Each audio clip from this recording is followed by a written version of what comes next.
Hello guys, welcome back to the channel. Apologies for my voice, I still have a cold.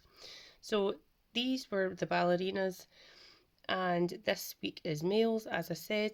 So this is 1, 2, 3 guys in a row.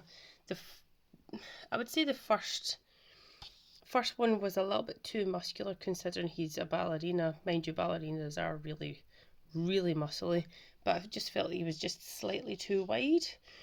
I utilised the geometric and observational methods once again. I'm trying to have less lines and less pressure on the pencil, less lines purely because it is a quick sketch. You should be able to get the kind of idea where the lines would be, so you don't need to go over and over and over it. And if you do that, it's more likely to show up through the final piece, which ideally you don't really want. So yeah, so that was the first one. The second one was pretty much the same result. It was a little slightly less boxy, but it was just a little bit too wide, I would say, up at the shoulders.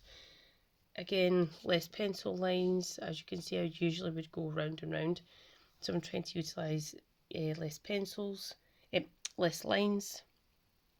The third one was slightly leaner. But I did stop because I just felt there was something not quite right. I mean, the head isn't in proportion with the rest of the body, then the arm wasn't working out, so I just cut it there. Sometimes you just need to stop the drawing or sketch and just evaluate it and see what's going wrong. Maybe step back for a couple of minutes and then go back at it.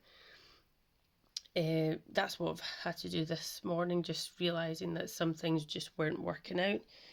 Evaluate, assess, and then learn from it, but don't beat yourself up.